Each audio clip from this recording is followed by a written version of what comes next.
ഇത് ആഡംബരങ്ങളുടെ രാജകുമാരനും ലളിത ജീവിതം ആഗ്രഹിക്കുന്ന പത്നിയും. ഇത് CJ റോയുടെ വേറിട്ട കഥ.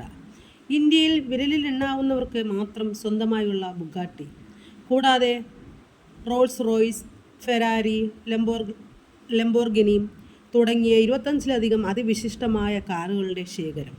കോടികൾ മറിയുന്ന ബിസിനസ് സാമ്രാജ്യം. Confidence group chairman doctor CJ Roy എന്ന പേര് കേൾക്കുമ്പോൾ മനസ്സിലെത്തുന്ന ചിത്രം ഇതാണ്. എന്നാൽ ഈ ആഡംബരങ്ങൾക്കപ്പുറം അധികമാരും അറിയാത്ത ചില ശീലങ്ങളും നിലപാടുകളുമാണ് അദ്ദേഹത്തെ വ്യത്യസ്തനാക്കുന്നത്. അമ്പരപ്പിച്ച മറുപടി. ഏകദേശം 2 മാസം മുൻപ് 31 വർഷമായി തനിക്ക് കൂട്ടായിരിക്കുന്ന ഭാര്യ ലിനിയോട് റോയ് ഒരു ചോദ്യം ചോദിച്ചു. ഞാനില്ലെങ്കിൽ നീ എന്ത് ചെയ്യും?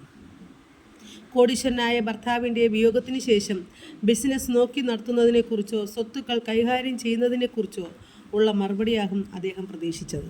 എന്നാൽ ലിനിയുടെ മറുപടി അദ്ദേഹം അക്ഷരാർത്ഥത്തിൽ അമ്പരപ്പിച്ചു. നിങ്ങളുടെ സ്വത്തിലൊന്നും എനിക്ക് താല്പര്യമില്ല. ഞാൻ മക്കളെയും കൂട്ടി എൻ്റെ അമ്മയുടെ വീട്ടിലേക്ക് പോകും എന്നായിരുന്നു ആ മറുപടി. ഏത് സാഹചര്യത്തോടും പൊരുത്തപ്പെടാനുള്ള തൻ്റെ ഭാര്യയുടെ മനസ്ഥിതിയും ലളിത ജീവിതത്തോടുള്ള ഇഷ്ടവുമാണ് ഈ വാക്കുകളിൽ തെളിഞ്ഞതെന്ന് റോയ് അഭിമാനത്തോടെ പറയുന്നു.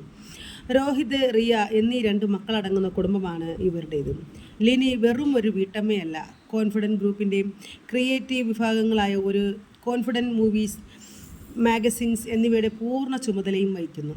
ബിസിനസ്സിലെ റോയ് ടച്ച് ഒരു സാധാരണ ബിസിനസ്സുകാരൻ്റെ ചട്ടക്കൂടുകൾ ഒതുങ്ങുന്നതല്ല CJ റോയുടെ പ്രവർത്തന ശൈലി. ഇത്ര വലിയൊരു സാമ്രാജ്യം നിയന്ത്രിക്കാൻ അദ്ദേഹത്തിന് ഒരു സെക്രട്ടറി പോലുമില്ല. വാട്സാപ്പിലൂടെ നേരിട്ടാണ് എല്ലാ ബിസിനസ് കാര്യങ്ങളും അദ്ദേഹം കൈകാര്യം ചെയ്യുന്നത്. തീരുമാനങ്ങളൊട്ടും വഹിക്കാറുമില്ല. എങ്കിലും ഏറ്റവും വലിയ പ്രത്യേകത അദ്ദേഹത്തിൻ്റെ സാമ്പത്തിക നയമാണ്. CJ സീറോ ഡെപ്റ്റ് പോളിസി, അതായത് ബാങ്ക് ലോണുകളോ മറ്റ് കടബാധ്യതകളോ ഇല്ലാതെയാണ് കോടികളുടെ പ്രോജക്റ്റുകൾ അദ്ദേഹം മുന്നോട്ട് കൊണ്ടുപോകുന്നത്. ചെലവ് കുറയ്ക്കുന്നതിലല്ല, വരുമാനം വർദ്ധിപ്പിക്കുന്നതിലാണ് ശ്രദ്ധ കേന്ദ്രീകരിച്ചിരിക്കുന്നത്. ഇതാണ് അദ്ദേഹത്തിൻ്റെ വിജയതന്ത്രം. ആഘോഷങ്ങളും കരുതലും കഠിനാധ്വാനം ചെയ്യുന്നതുകൊണ്ട് തന്നെ മികച്ച സൗകര്യങ്ങൾ അനുഭവിക്കാൻ എനിക്ക് അവകാശമുണ്ട് എന്ന് വിശ്വസിക്കുന്ന റോയ് തൻ്റെ സമ്പത്ത് ആഘോഷിക്കാൻ മടിക്കാറില്ല. എന്നാൽ അതേസമയം തന്നെ സമൂഹത്തോടുള്ള ഉത്തരവാദിത്വവും അദ്ദേഹം മറക്കുന്നില്ല. ബിഗ് ബോസ് മലയാളം, കന്നഡ പതിപ്പുകളിലെ വിജയികൾക്ക് 50 ലക്ഷം രൂപയുടെ ഫ്ലാറ്റുകൾ സമ്മാനിച്ച് അദ്ദേഹം വാർത്തകളിലും ഇടം നേടിയിരുന്നു. 8 വർഷത്തോളം സൈമ അവാർഡുകളുടെ പ്രധാന സ്പോൺസറുമായിരുന്നു. ബിസിനസ്സിനും ആഘോഷങ്ങൾക്കും അപ്പുറം വരുമാനത്തിൻ്റെ ഒരു പങ്ക് ജീവകാരുണ്യ പ്രവർത്തനങ്ങൾക്കായി അദ്ദേഹം നീക്കിവെക്കുന്നു. സാമ്പത്തികമായി പിന്നോക്കം നിൽക്കുന്ന വിദ്യാർത്ഥികളുടെ പഠനത്തിനും ക്യാൻസർ, ഡയാലിസിസ് രോഗികളുടെ ചികിത്സയ്ക്കും അദ്ദേഹം താങ്ങും തണലുമായിരുന്നു. ആഡംബരങ്ങളുടെ നടുവിലും താനില്ലെങ്കിലും തൻ്റെ കുടുംബത്തിന് ലളിതമായി ജീവിക്കുവാൻ അറിയാമെന്ന തിരിച്ചറിവാണ് CJ റോയുടെ ഏറ്റവും വലിയ സമ്പാദ്യം. അമ്മയെ ഫോൺ ചെയ്യണമെന്ന് പറഞ്ഞ് മുറിയിലേക്ക് കയറി ഉപയോഗിച്ചത് സൈലൻസർ ഘടിപ്പിച്ച തോക്ക്. ജീവനക്കാർ അറിഞ്ഞത് 15 മിനിറ്റ് കഴിഞ്ഞു. കോൺഫിഡൻറ്റ് ഗ്രൂപ്പിൽ ദിവസങ്ങളായി CCTVയും പ്രവർത്തിച്ചിരുന്നില്ല. CJ റോയുടെ മരണത്തിൽ ദുരൂഹതകൾ ഏറെയെന്ന് പറയപ്പെടുന്നു. കോൺഫിഡൻറ്റ് ഗ്രൂപ്പ് ഉടമ ഡോക്ടർ CJ റോയുടെ ആത്മഹത്യയിൽ നടുക്കുന്ന വിവരങ്ങൾ പുറത്ത്. ആദായ നികുതി വകുപ്പ് ഉദ്യോഗസ്ഥരുടെ റെയ്ഡ് നടന്നുകൊണ്ടിരിക്കെ അമ്മയെ ഫോൺ വിളിക്കാമെന്ന് പറഞ്ഞ് മുറിയിലേക്ക് പോയ റോയ് സൈലൻസർ ഘടിപ്പിച്ച തോക്ക് ഉപയോഗിച്ചാണ് സ്വയം വെടിയുയർത്തിയത്.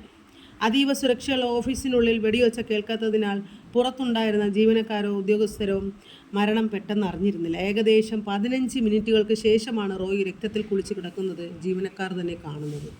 അദ്ദേഹം സംശയാസ്പദമായ കാര്യം സംഭവ സമയത്ത് ഓഫീസിലെ CCTV ക്യാമറകൾ എല്ലാം പ്രവർത്തനരഹിതമായിരുന്നു എന്നതാണ്. ഇത് കരുതിക്കൂട്ടിയുള്ള നീക്കമാണോ അതോ റെയ്ഡിൻ്റെ ഭാഗമായി അണച്ചു വെച്ചതാണോ എന്നതിലും ദുരൂഹതയുണ്ട്.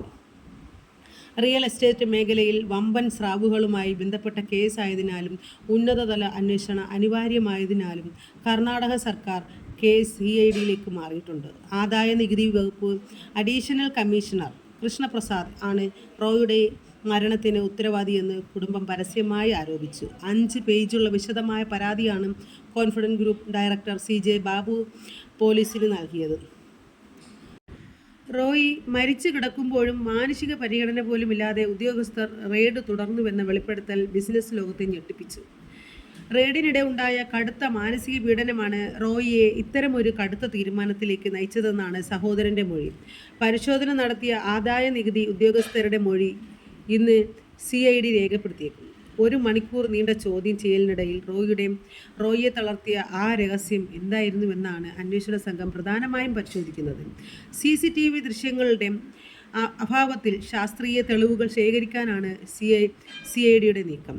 സാധാരണഗതിയിൽ വെടിയൊച്ച കേൾക്കാതിരിക്കാൻ സൈലൻസർ ഘടിപ്പിച്ച തോക്കുകൾ ഉപയോഗിക്കുന്നത് ക്രിമിനൽ സംഘങ്ങളാണ്. എന്നാൽ റോയ് തൻ്റെ ലൈസൻസുള്ള തോക്കിൽ ലൈസൻസർ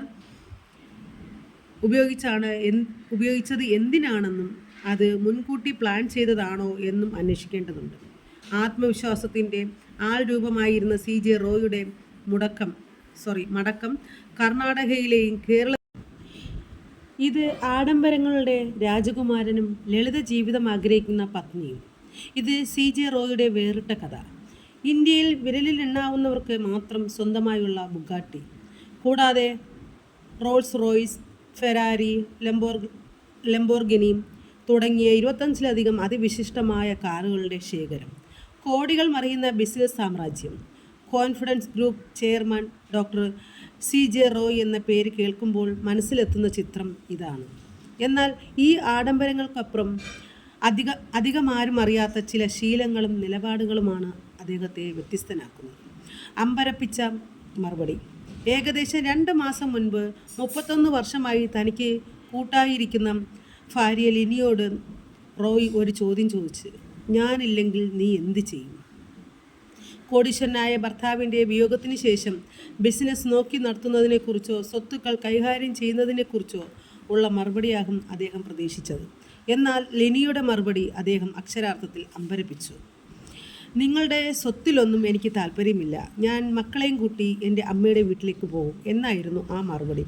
ഏത് സാഹചര്യത്തോടും പൊരുത്തപ്പെടാനുള്ള തൻ്റെ ഭാര്യയുടെ മനസ്ഥിതിയും ലളിത ജീവിതത്തോടുള്ള ഇഷ്ടവുമാണ് ഈ വാക്കുകളിൽ തെളിഞ്ഞതെന്ന് റോയ് അഭിമാനത്തോടെ പറയുന്നു. രോഹിത്, റിയ എന്നീ 2 മക്കളടങ്ങുന്ന കുടുംബമാണ് ഇവരുടേത്. ലിനി വെറും ഒരു വീട്ടമ്മയല്ല, കോൺഫിഡൻറ്റ് ഗ്രൂപ്പിൻ്റെ ക്രിയേറ്റീവ് വിഭാഗങ്ങളായ ഒരു കോൺഫിഡൻറ്റ് മൂവീസ്, മാഗസിൻസ് എന്നിവയുടെ പൂർണ്ണ ചുമതലയും വഹിക്കുന്നു. ബിസിനസ്സിലെ റോയ് ടച്ച് ഒരു ബിസിനസ്സുകാരൻ്റെ ചട്ടക്കൂടുകൾ ഒതുങ്ങുന്നതല്ല CJ റോയുടെ പ്രവർത്തന ശൈലി. ഇത്ര വലിയൊരു സാമ്രാജ്യം നിയന്ത്രിക്കാൻ അദ്ദേഹത്തിന് ഒരു സെക്രട്ടറി പോലുമില്ല. വാട്സാപ്പിലൂടെ നേരിട്ടാണ് എല്ലാ ബിസിനസ് കാര്യങ്ങളും അദ്ദേഹം കൈകാര്യം ചെയ്യുന്നത്. തീരുമാനങ്ങളൊട്ടും വഹിക്കാറുമില്ല.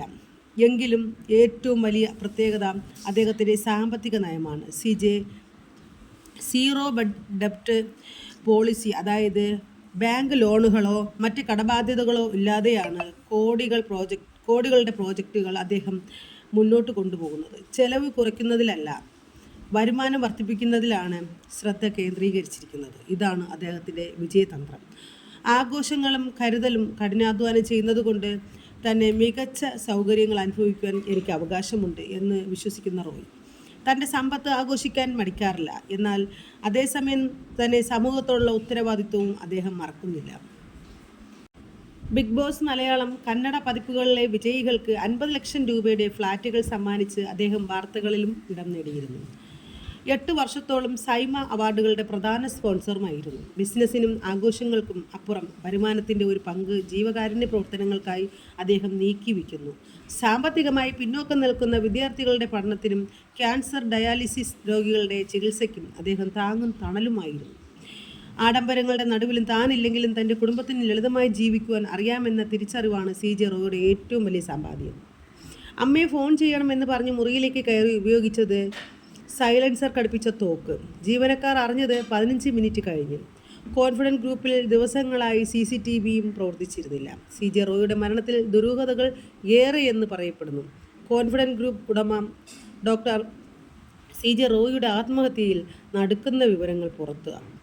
ആദായ നികുതി വകുപ്പ് ഉദ്യോഗസ്ഥരുടെ റെയ്ഡ് നടന്നുകൊണ്ടിരിക്കെ അമ്മയെ ഫോൺ വിളിക്കാമെന്ന് പറഞ്ഞ് മുറിയിലേക്ക് പോയ റോയ് സൈലൻസർ ഘടിപ്പിച്ച തോക്ക് ഉപയോഗിച്ചാണ് സ്വയം വെടിയുയർത്തിയത്. അതീവ സുരക്ഷയുള്ള ഓഫീസിനുള്ളിൽ വെടിവെച്ച കേൾക്കാത്തതിനാൽ പുറത്തുണ്ടായിരുന്ന ജീവനക്കാരോ ഉദ്യോഗസ്ഥരോ മരണം പെട്ടെന്ന് അറിഞ്ഞിരുന്നില്ല. ഏകദേശം 15 മിനിറ്റുകൾക്ക് ശേഷമാണ് റോയ് രക്തത്തിൽ കുളിച്ച് കിടക്കുന്നത് ജീവനക്കാർ തന്നെ കാണുന്നത്. അദ്ദേഹം സംശയാസ്പദമായ കാര്യം സംഭവ സമയത്ത് ഓഫീസിലെ CCTV ക്യാമറകൾ എല്ലാം പ്രവർത്തനരഹിതമായിരുന്നു എന്നതാണ്. ഇത് കരുതിക്കൂട്ടിയുള്ള നീക്കമാണോ അതോ റെയ്ഡിൻ്റെ ഭാഗമായി അണച്ചു വെച്ചതാണോ എന്നതിലും ദുരൂഹതയുണ്ട്. റിയൽ എസ്റ്റേറ്റ് മേഖലയിൽ വമ്പൻ സ്രാവുകളുമായി ബന്ധപ്പെട്ട കേസായതിനാലും ഉന്നതതല അന്വേഷണം അനിവാര്യമായതിനാലും കർണാടക സർക്കാർ കേസ് CIDയിലേക്ക് മാറിയിട്ടുണ്ട്. ആദായ നികുതി വകുപ്പ് അഡീഷണൽ കമ്മീഷണർ കൃഷ്ണപ്രസാദ് ആണ് റോയുടെ മരണത്തിന് ഉത്തരവാദിയെന്ന് കുടുംബം പരസ്യമായി ആരോപിച്ചു. 5 പേജുള്ള വിശദമായ പരാതിയാണ് confident group director CJ Babu പോലീസിന് നൽകിയത്. റോയി മരിച്ചു കിടക്കുമ്പോഴും മാനുഷിക പരിഗണന പോലുമില്ലാതെ ഉദ്യോഗസ്ഥർ റെയ്ഡ് തുടർന്നുവെന്ന വെളിപ്പെടുത്തൽ ബിസിനസ് ലോകത്തെ ഞെട്ടിപ്പിച്ചു. റെയ്ഡിനിടെ ഉണ്ടായ കടുത്ത മാനസിക പീഡനമാണ് റോയിയെ ഇത്തരമൊരു കടുത്ത തീരുമാനത്തിലേക്ക് നയിച്ചതെന്നാണ് സഹോദരൻ്റെ മൊഴി. പരിശോധന നടത്തിയ ആദായ നികുതി ഉദ്യോഗസ്ഥരുടെ മൊഴി ഇന്ന് CID രേഖപ്പെടുത്തിയേക്കും. 1 മണിക്കൂർ നീണ്ട ചോദ്യം ചെയ്യലിനിടയിൽ റോയിയെ തളർത്തിയ ആ രഹസ്യം എന്തായിരുന്നുവെന്നാണ് അന്വേഷണ സംഘം പ്രധാനമായും പരിശോധിക്കുന്നത്. CCTV ദൃശ്യങ്ങളുടെ അഭാവത്തിൽ ശാസ്ത്രീയ തെളിവുകൾ ശേഖരിക്കാനാണ് CIDയുടെ നീക്കം. സാധാരണഗതിയിൽ വെടിയൊച്ച കേൾക്കാതിരിക്കാൻ സൈലൻസർ ഘടിപ്പിച്ച തോക്കുകൾ ഉപയോഗിക്കുന്നത് ക്രിമിനൽ സംഘങ്ങളാണ്. എന്നാൽ റോയ് തൻ്റെ ലൈസൻസുള്ള തോക്കിൽ ലൈസൻസർ ഉപയോഗിച്ചത് എന്തിനാണെന്നും അത് മുൻകൂട്ടി പ്ലാൻ ചെയ്തതാണോ എന്നും അന്വേഷിക്കേണ്ടതുണ്ട്. ആത്മവിശ്വാസത്തിൻ്റെ ആൾരൂപമായിരുന്ന CJ റോയുടെ മടക്കം കർണാടകയിലെയും കേരളത്തിലെയും ബിസിനസ് രാഷ്ട്രീയ മേഖലകളിൽ വരും ദിവസങ്ങളിൽ വലിയ പ്രകമ്പനങ്ങൾ സൃഷ്ടിക്കുമെന്നുള്ളത് ഉറപ്പായ കാര്യമാണ്.